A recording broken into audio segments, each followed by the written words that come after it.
Bien, bien, buenos días. Vamos entonces a la clase número 6 del curso de Ciencias Básicas y vamos a empezar con la parte del sistema nervioso, ¿no? Neuroanatomía, como le llaman usualmente. Muy bien, para empezar hay que ver el panorama, cómo está compuesto el sistema nervioso. El sistema nervioso está constituido por dos componentes elementales, que uno nunca debe olvidar, el sistema nervioso central y el sistema nervioso periférico. El sistema nervioso central se refiere a los órganos que están dentro de las cavidades óseas, por ejemplo, dentro del cráneo y dentro de la columna vertebral, ¿no? En el interior del conducto vertebral. Ellos forman el sistema nervioso central, mientras que el sistema nervioso periférico son las prolongaciones que salen de estos órganos y salen hacia el resto del cuerpo, ¿ok? Muy bien. El sistema nervioso central es encéfalo y la médula espinal. El encéfalo es el conjunto de órganos que están dentro de la cavidad craneana, dentro del cráneo, mientras que la médula espinal es la que está dentro del conducto vertebral, ¿no? Los dos elementos están dentro de estructuras óseas, por eso forman parte del sistema nervioso central. Muy bien, el encéfalo a su vez está constituido por tres órganos. El cerebro es el órgano más voluminoso, el tronco encefálico y el cerebelo. Tronco encefálico, que también le llaman algunos tronco cerebral o tallo cerebral, es lo mismo, y el cerebelo, el tercer órgano. Muy bien, el cerebro a su vez está constituido por los hemisferios cerebrales, que son dos, hemisferio derecho, hemisferio izquierdo, son dos, y entre ellos el diencéfalo. El diencéfalo, que está constituido por el tálamo y los componentes, todo lo que termina en tálamo, ¿no? Tálamo, hipotálamo, subtálamo, metatálamo y epitálamo. Son los 5 componentes del diencéfalo, ¿no? Tálamo, hipotálamo, subtálamo, epitálamo y metatálamo. Son 5 componentes. Muy bien.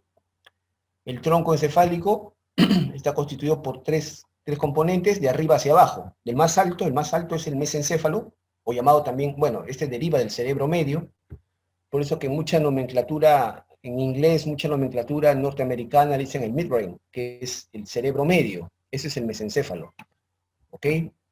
La protuberancia o puente, ¿no? Puente o protuberancia, que es la estructura más prominente, más voluminosa del tronco encefálico, y el bulbo, ¿correcto? El bulbo. Muy bien. Bien, el cerebelo también a su vez está constituido por los hemisferios cerebelosos, que también son dos, un hemisferio derecho, un hemisferio izquierdo, y entre ellos la porción central del cerebelo, la porción central se llama vérmix, ¿correcto? Bien, son los componentes entonces, en todo esto los componentes del encéfalo. La médula espinal está constituida por segmentos medulares, no sé si lo he puesto ahí, no lo he puesto. La médula espinal está constituida por 31 segmentos medulares. La médula espinal es un cordón, parece un gusano, un cordón largo, y está dividido en 31 segmentos medulares. ¿Ok? 31 segmentos medulares. Muy bien, ¿no? Luego tenemos el sistema nervioso periférico. Este está constituido principalmente por los nervios craneales y los nervios raquídeos. ¿Ok? Los nervios craneales son 12 pares. 12 pares, perdón, pensé que estaba señalado.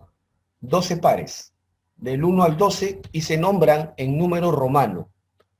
Usualmente se les dice pares craneales, la costumbre de decirle pares craneales. Obviamente son pares, hay siempre a la derecha y a la izquierda, son siempre dos nervios, uno derecho y uno izquierdo, siempre dos nervios, ¿correcto?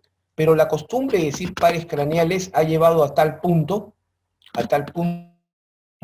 que a veces cuando un paciente viene por una lesión de un nervio nada más, por ejemplo, de un nervio craneal, por ejemplo, que mueve el ojo, un nervio craneal, el derecho, a veces tienen la mala costumbre de decir el tercer par craneal derecho.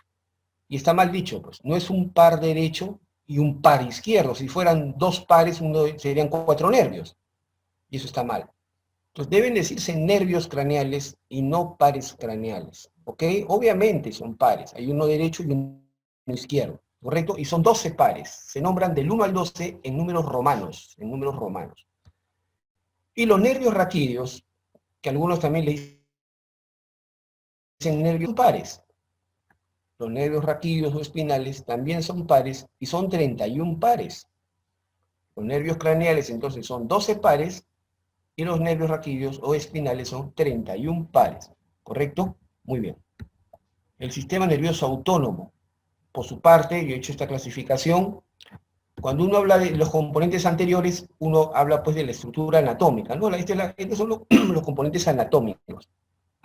Sin embargo, también hay otra parte del sistema nervioso, que es el llamado sistema nervioso autónomo o visceral, antiguamente llamado vegetativo, ¿no? Algunos hablan del sistema nervioso vegetativo. Ese término ya está abolido hace varios años, sin embargo, algunos todavía lo arrastran consigo. Entonces, pero ya esto, digamos, se refiere a lo mismo, ¿no? Es lo importante, se refiere a lo mismo, pero ya no se menciona si es el sistema nervioso autónomo o visceral. Está dividido en dos partes, el sistema nervioso simpático y el parasimpático. El simpático es el que prepara al organismo para las reacciones de lucha, huida, ¿correcto? De lucha, huida, de situaciones de peligro, en que la situación del cuerpo humano está en peligro. Entonces prepara los sistemas de alerta del organismo, activa el metabolismo para preparar al cuerpo para la lucha, para la huida, ¿correcto? Muy bien. El parasimpático, al revés, el parasimpático más bien es para las situaciones de reposo, favorece la digestión, ¿no? Favorece la excreción de sustancias, ¿no? Etcétera. Muy bien, eso es entonces lo importante. El sistema nervioso simpático lo he dividido de esta manera, tiene un componente central, es decir, dentro de los componentes anatómicos del sistema nervioso central hay estructuras que van a formar parte del sistema simpático. Y un sistema nervioso periférico. ¿Quiénes lo forman? El sistema nervioso simpático central está constituido por el hipotálamo. La región posterior del hipotálamo principalmente tiene que ver con la activación del sistema simpático. La región posterior del hipotálamo tiene que ver con la activación del sistema simpático. Y asimismo, en la médula espinal, ya les he dicho, la médula espinal está constituida por 31 segmentos, les dije. De esos 31 segmentos, en 14 segmentos, hay neuronas simpáticas. En los segmentos medulares, desde T1, desde el primer torácico o dorsal, también le dicen, hasta L2.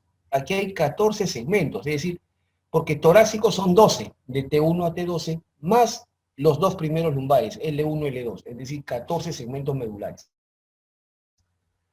Neuronas simpáticas. No estoy queriendo decir, por supuesto, que estos segmentos solamente tengan función simpática, no es así. Tienen varias funciones, pero entre sus funciones activan el sistema simpático. ¿Ok? Y el sistema nervioso simpático periférico está constituido por los nervios raquídeos que nacen de estos segmentos medulares, pues, ¿no? De estos segmentos medulares. De los segmentos medulares T1 hasta L2 salen los nervios raquídeos T1 hasta L2. Esos son nervios que entre sus fibras contienen fibras simpáticas. No estoy queriendo decir que sean solamente simpáticos, no, tienen varias funciones, pero entre ellas hay fibras simpáticas.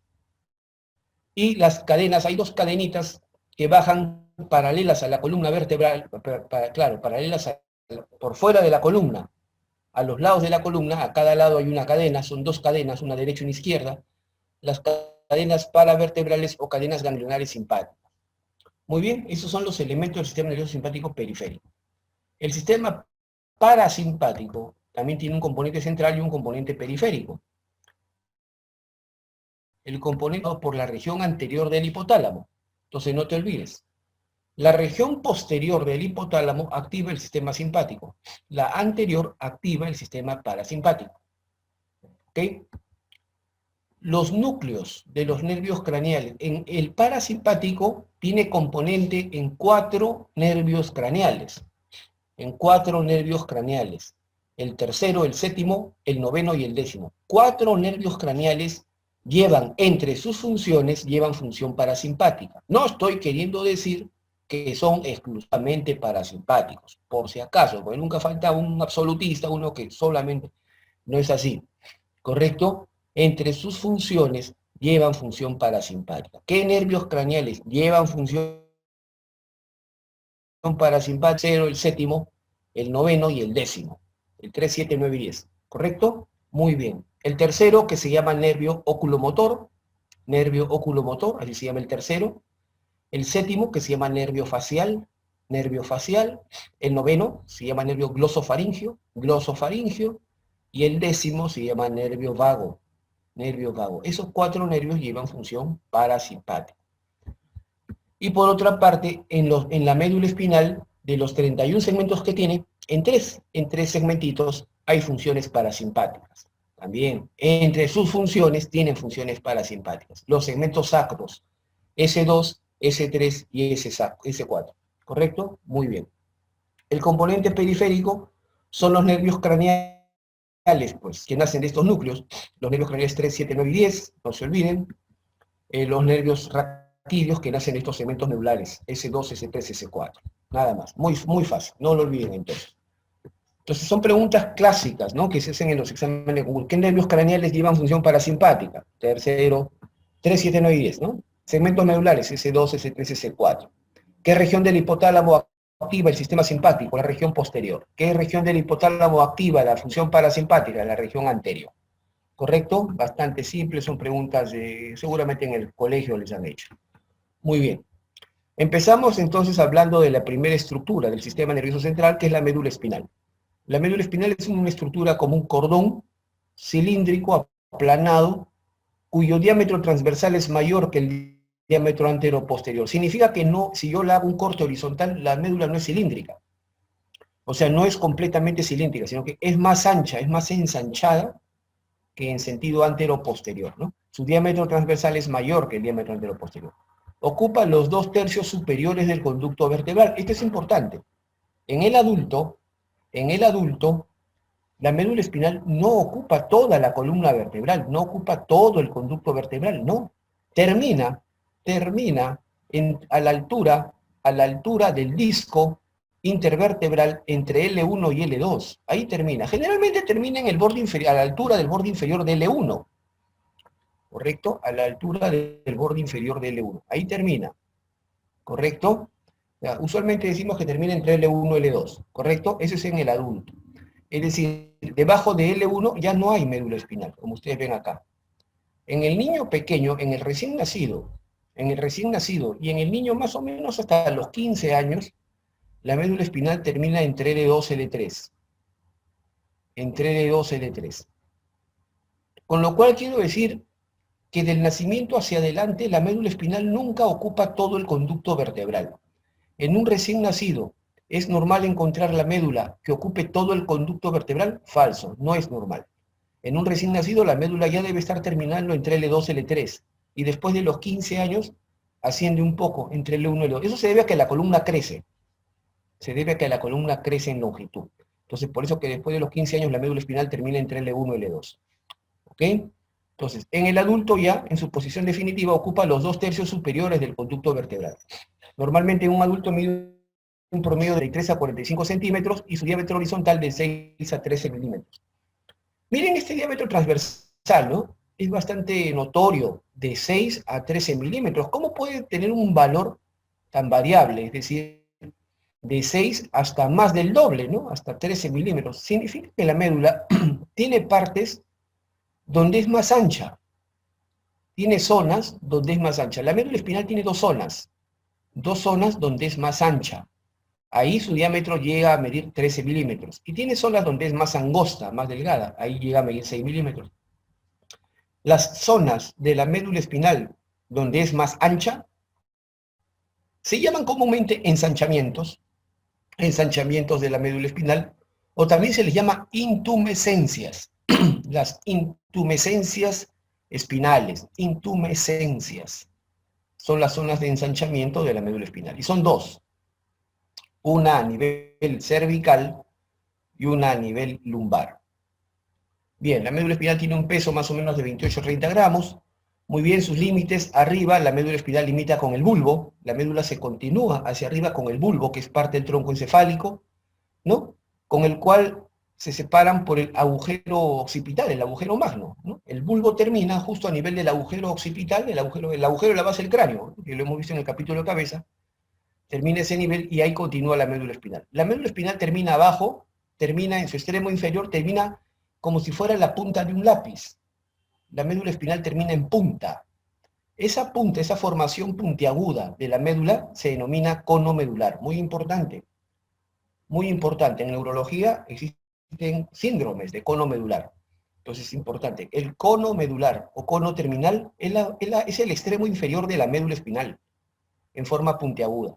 Y se encuentra, como ya les he dicho, a la altura del disco intervertebral entre L1 y L2. Muy bien. Perfecto.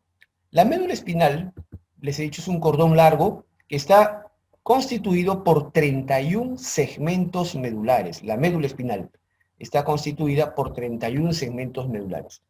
¿Cómo defino yo un segmento medular? Un segmento medular es entonces una porción de la médula espinal, es un pedazo de la médula, ¿no? De donde van a originarse, va a emerger un par de nervios raquídeos, uno a la derecha y uno a la izquierda, ¿correcto? Entonces, existen en la médula espinal 31 segmentos medulares. De arriba para abajo, desde el más alto hacia el más bajo, los 8 primeros son los cervicales, de C1 hasta C8. Luego siguen los 12 torácicos, que los maestros clásicos le llaman dorsales, por si acaso. Estos segmentos torácicos también lo encuentran con letra D, de dorsal, ¿ya? 5 lumbares, L1 y L5, 5 sacros, de S1 y S5, y un solo coxígeo. ¿Correcto? Son los 31 segmentos medulares, es decir, las 31 porciones que tiene la médula espinal. Nótese que la nomenclatura es parecida a la de las vértebras, sin embargo, en número no coinciden. Cuando hemos visto la parte de columna vertebral, en la columna vertebral, cuando hablamos de vértebras, es decir, de los huesos, dijimos que son solamente 7 vértebras cervicales. Dijimos que en la columna vertebral hay de 3 a 5 vértebras coxígeas. Sin embargo, no significa que las porciones de la médula tengan que coincidir, no necesariamente. Hay 8 segmentos medulares cervicales y hay un solo segmento coxígeo. Con lo cual, si tú sumas 8 cervicales, más 12 torácicos, más 5 lumbares, más 5 sacros, sumas esto, te debe dar 31. ¿Correcto? Muy bien.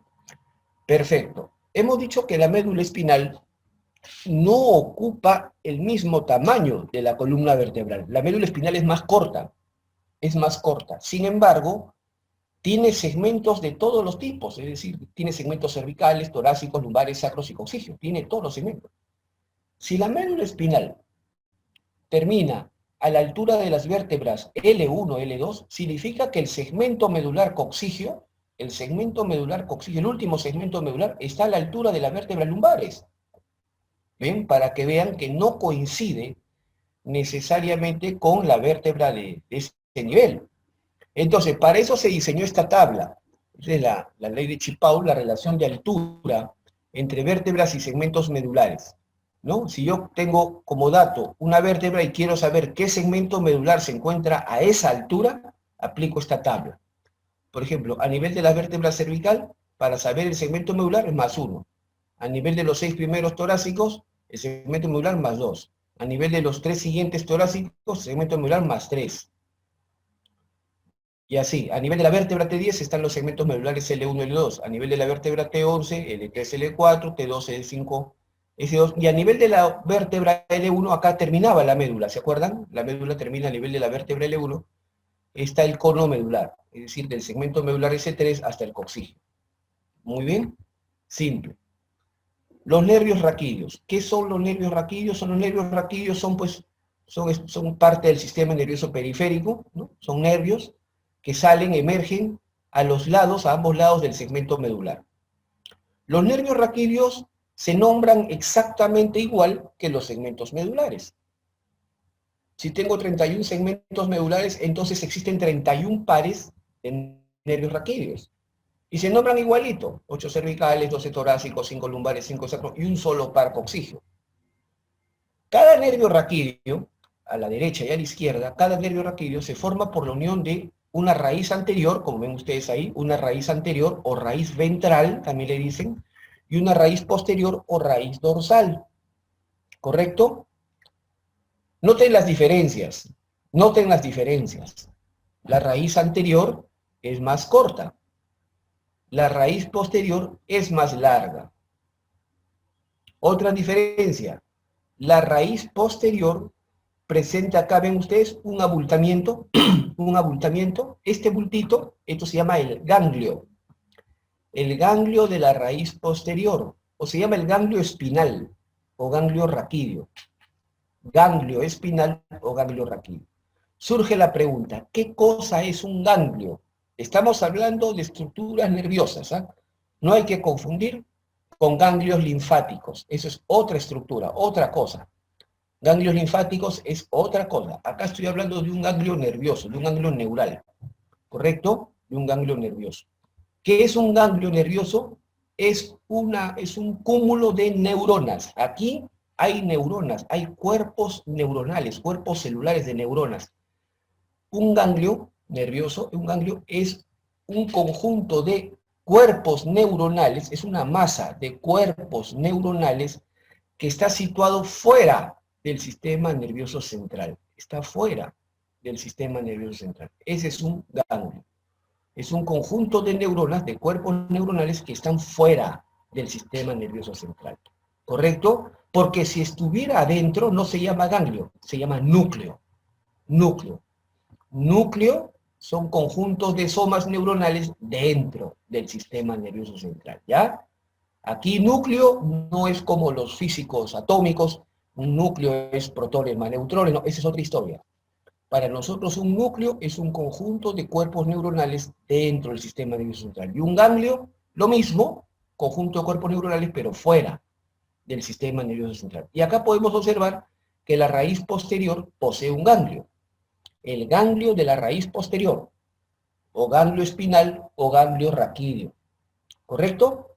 Este ganglio contiene entonces neuronas. ¿De qué tipo? Neuronas sensitivas. Neuronas sensitivas. Este es un ganglio que tiene función, tiene rol sensitivo. Entonces, podemos ver acá que la raíz anterior es más corta, la raíz posterior es más larga y además posee un ganglio, ¿correcto? Además, la raíz anterior contiene puras fibras eferentes, puras fibras de salida, ¿correcto? Puras fibras eferentes, puras fibras que salen. Eferente es un término muy usado en neuroanatomía.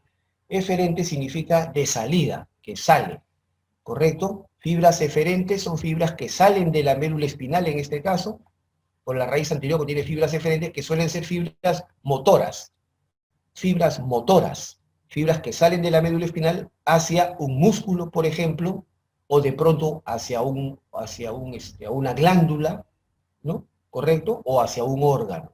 Fibras eferentes. Por la raíz anterior salen fibras eferentes. En cambio, por la raíz posterior, hay fibras aferentes. ¿Qué significa aferentes? De entrada. Fibras que entran a la médula. Y suelen ser fibras sensitivas en este caso. Fibras aferentes de la raíz posterior son sensitivas. ¿Correcto? Entonces, eso es lo importante. Entonces, raíz anterior más corta, no posee ganglio, ¿correcto? Y además contiene fibras eferentes, fibras motoras. La raíz posterior más larga, posee un ganglio, ¿correcto? Un cúmulo de neuronas, y además contiene fibras aferentes, fibras sensitivas. Y este ganglio contiene neuronas sensitivas, ¿correcto? Muy bien, esto es importante. Ya está, esas son las diferencias. Muy bien, acá está, pues. La raíz anterior contiene fibras eferentes motoras y la raíz posterior aferentes sensitivas. Y presenta el ganglio espinal o ganglio raquídeo, o ganglio de la raíz posterior, también le decimos. Muy bien, ahí está. Muy bien, perfecto. Muy bien, acá podemos observar la relación de los nervios raquídeos con respecto a sus vértebras. Por ejemplo, miren ustedes acá. El primer nervio raquídeo, los nervios raquídeos C1, el nervio C1, sale sobre o sale por encima de la vértebra C1, es decir, por encima del atlas. Es decir, el nervio C1 sale entre el cráneo y la vértebra C1, o sea, entre el occipital y el atlas. Sale por encima del atlas. El nervio raquídeo C2 sale por encima de la vértebra C2, C3 por encima de la vértebra C3 y así hasta C7. En pocas palabras, resumiendo esto, los 7 primeros nervios raquídeos de C1 a C7 emergen por encima de su respectiva vértebra.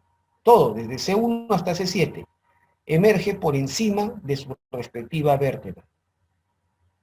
Pero, ¿qué pasa con el nervio raquídeo C8? No existe vértebra C8, pues. El nervio raquídeo C8 emerge por debajo de la vértebra C7 y por encima de la vértebra T1, es decir, el nervio raquídeo C8 sale entre C7, entre las vértebras C7 y T1. Entonces aquí ocurre, como dicen, una transición en la nomenclatura de los nervios. ¿Correcto? Por ende, los demás nervios raquídeos de T1 hacia abajo van a salir por debajo de su respectiva vértebra. ¿Ok? Entonces, nervios raquídeos C1 a C7, solamente los 7 primeros salen superior, salen por encima de su respectiva vértebra. C8 sale entre las vértebras C7 y T1, y los demás, de 1 hacia abajo, salen por debajo de su respectiva vértebra. Muy bien. Perfecto. Bueno, en su extremo inferior, miren ustedes acá, la médula espinal, conforme baja la médula espinal a lo largo del conducto vertebral, yo creo que se ha salteado, la verdad que, bueno, ya que está acá lo voy a describir. A lo largo del conducto vertebral, la médula espinal baja cubierta por las meninges, ¿correcto? La médula espinal baja cubierta por las meninges. La meninge es tejido conectivo. La meninge más externa es la dura madre. No sé si llegan a ver acá le he dibujado. Es una estructura, es una membrana, ¿correcto? ¿Ve? La meninge más externa es la dura madre. Y esta dura madre, que baja cubriendo a toda la médula espinal, no termina donde termina la médula espinal. La médula espinal termina entre L1 y L2, ya les he dicho eso. Pero la dura madre continúa hasta abajo. Este exceso, digamos, de meninge, este exceso de dura madre, esto se llama el saco dural, que está situado por debajo del cono medular. O sea, el cono medular es el extremo inferior de la médula, en la formación puntiaguda, donde termina el extremo inferior de la médula.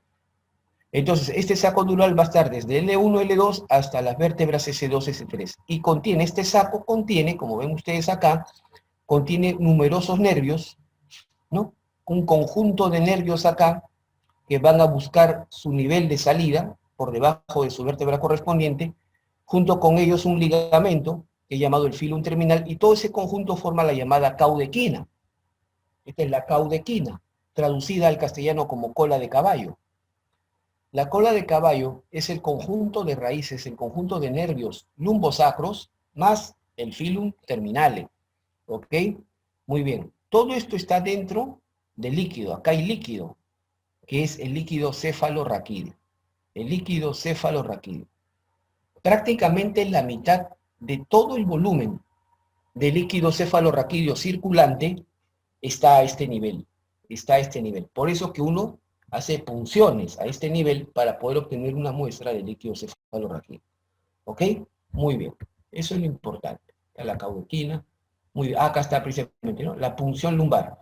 La punción lumbar es un procedimiento que consiste en introducir una aguja en la cisterna, es decir, en este espacio, pues, que contiene a la caudequina. ¿Correcto? Entonces, eso es lo importante, ¿ya? El objetivo es obtener una muestra de líquido cefalorraquídeo, ¿no? Ese es el objetivo más común, principal. También pueden servir para medir la presión intracraniana, la PIC, la presión intracraniana, y para administrar o poner algunos agentes, algunos medicamentos, también se administran a este nivel. ¿Correcto? Bien, generalmente la punción lumbar, es una pregunta clásica. La punción lumbar en adultos se suele hacer por debajo de la vértebra L3. ¿No ves que en adultos la médula termina entre L1 y L2? Entonces, ¿no? En niños por debajo de la vértebra L4. ¿Correcto? Muy bien. ¿Qué capas atraviesa la aguja cuando uno hace una punción lumbar? Aquí vemos, desde la piel, ¿no? Tejido celular subcutáneo, entras por la línea media, por el centro. piel, tejido celular subcutáneo, el ligamento supraespinoso, que es el ligamento que está sobre las apófisis espinosas, luego el ligamento interespinoso, luego el ligamento interlaminar, llamado flava o ligamento amarillo, ingresas al espacio epidural, es el espacio que está por fuera de la dura madre, cruzas la dura madre, llegas al aracnoides, y ahí llegas al espacio subaracnoideo, que es donde está el líquido cefalorraquídeo, en el espacio subaracnoideo. Muy bien, ahí se llega. Nada más, esas son las capas. Perfecto. Bien, ya hemos visto la morfología externa, hemos visto la médula espinal por fuera. Vamos a ver la médula espinal por dentro. ¿Ok? Por dentro. Bien. Cuando uno observa la médula espinal por dentro, como cualquier parte del sistema nervioso central, lo mismo vamos a ver en cortes del tronco encefálico, en cortes del cerebelo, en cortes del cerebro. Cuando uno ve el sistema nervioso central por dentro, nota claramente dos zonas bien marcadas. Este es un mensaje claro, ¿no? Cuando uno hace cortes de cualquier órgano del sistema nervioso central, encuentra dos zonas bien marcadas, una zona más oscura y una zona más clara. Eso se ve en todo el sistema nervioso central. A la zona más oscura clásicamente se le llama la sustancia gris. Aunque gris no es, en realidad es marrón oscura. Pero le han puesto el nombre de sustancia gris. Y a esta le llaman sustancia blanca, que blanca tampoco es crema, color crema, normalmente como se ve en las autopsias, en los preparados del sistema nervioso, ¿correcto? Pero bueno, se ve siempre en cualquier órgano del sistema nervioso central dos zonas, una más oscura, llamada sustancia gris, y una más clara, sustancia blanca. La sustancia gris siempre está constituida por cuerpos neuronales, somas neuronales, cuerpos de neuronas que están agrupados acá. Esos cuerpos neuronales forman núcleos. Ya les he dicho, núcleo, la palabra núcleo significa conjunto de cuerpos neuronales dentro del sistema nervioso central.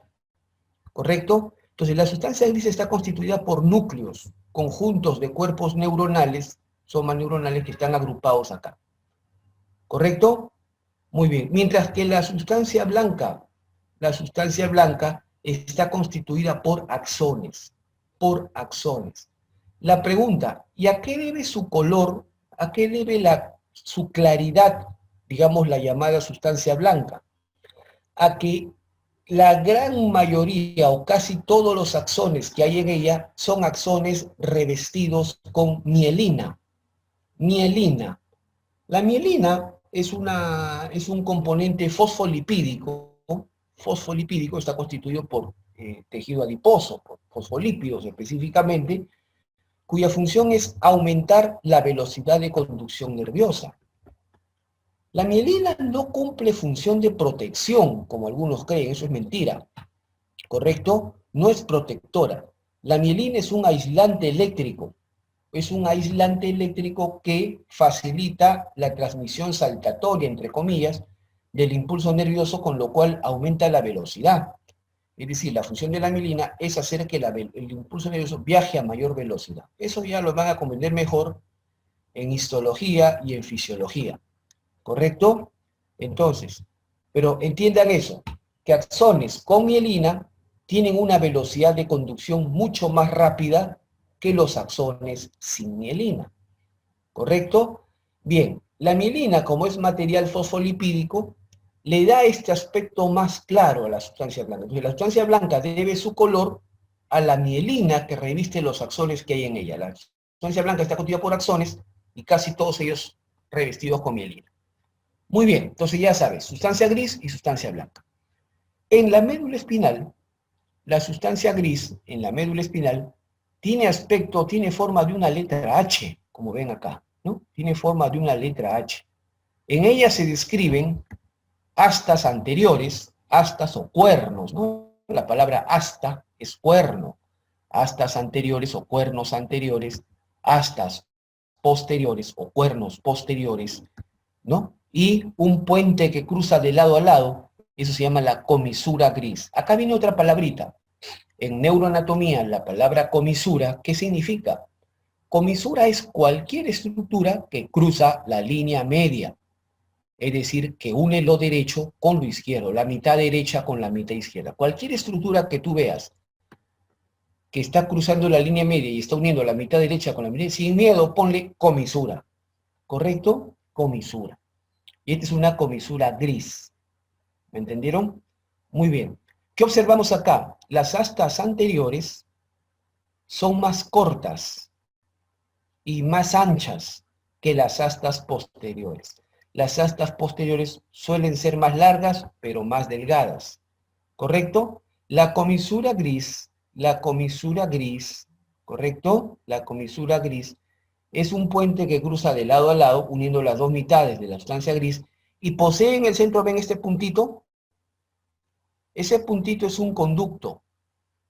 Se llama el conducto o canal ependimario. Conducto ependimario. O también llamado conducto medular central. Conducto medular central. Por este conducto circula líquido cefalorraquídeo en el feto. En el feto. Este conducto normalmente a los 2 o 3 años de edad desaparece, se cierra.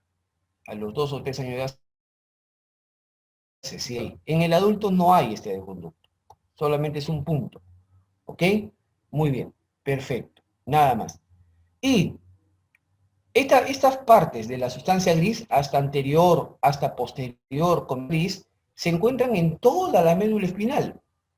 Sin embargo, en algunos segmentos están las astas laterales. ¿Ven ustedes acá? Las astas laterales, a cada lado. No están en toda la médula espinal. Las astas laterales están en los segmentos medulares desde T1 hasta L2, en 14 segmentos, de T1 hasta L2, es decir, los 12 torácicos más los 2 primeros lumbares. ¿A quién nos hace acordar esto? ¿Se acuerdan? Estos eran los segmentos que contenían neuronas simpáticas, del sistema nervioso simpático. Entonces, las astas laterales contienen neuronas simpáticas, contienen neuronas preganglionares, neuronas autónomas o viscerales simpáticas, las astas laterales. Entonces, las astas laterales van a estar presentes en los segmentos que tienen función simpática, de T1 hasta L2. Muy bien. Por su parte, la sustancia blanca está conformada por axones, ya les he dicho, revestidos con mielina. Y la sustancia blanca se divide también en porciones. Tenemos los cordones anteriores, que son 2, derecho e izquierdo, los cordones laterales, que también son 2, derecho e izquierdo, y los cordones posteriores. ¿Correcto? Muy bien. Ustedes ven acá que los dos cordones anteriores están separados entre sí por este surco. Este surco se llama surco medio anterior. Surco medio anterior. ¿Correcto? Separa entre sí a los dos cordones anteriores. Sin embargo, no los separa completamente. No los separa completamente. El surco medio anterior no llega a contactar con la comisura gris. Por lo tanto, queda sustancia blanca aquí, delante de la comisura gris, y que está uniendo a los dos cordones anteriores. Eso se llama la comisura blanca de la médula espinal. Es una pequeña porción de sustancia blanca que está delante de la comisura gris y que está comunicando a los dos cordones anteriores. ¿Correcto? Bastante simple. ¿Ok? Muy bien. Perfecto. Entre cordón anterior y cordón lateral, acá hay un pequeño surquito, que es el surco colateral anterior, que separa el cordón anterior del cordón lateral. Igual aquí atrás, que separe el cordón lateral del cordón posterior, se llama surco colateral posterior. Y finalmente, los dos cordones posteriores están separados entre sí por el surco medio posterior. ¿Ok? Muy bien. En cada cordón posterior, acá está el cordón posterior, en cada cordón posterior hay un surco, que está acá. Hay un surco propio, interno del cordón posterior, hay un surco acá, a este nivel. A este nivel, a cada lado, hay un surco que divide el cordón posterior y se llama surco intermedio o paramediano. Surco intermedio o paramediano. ¿Correcto? Y que divide al cordón posterior en dos fascículos, ¿correcto? Ahí está, surco intermedio paramediano, Lo divido en fascículos. Fascículo gracilis. Esta palabrita la vimos cuando estudiamos miembro inferior, ¿se acuerdan? Gracilis significa largo, delgado como una cinta, como una cinta. Gracilis o fascículo de Gol.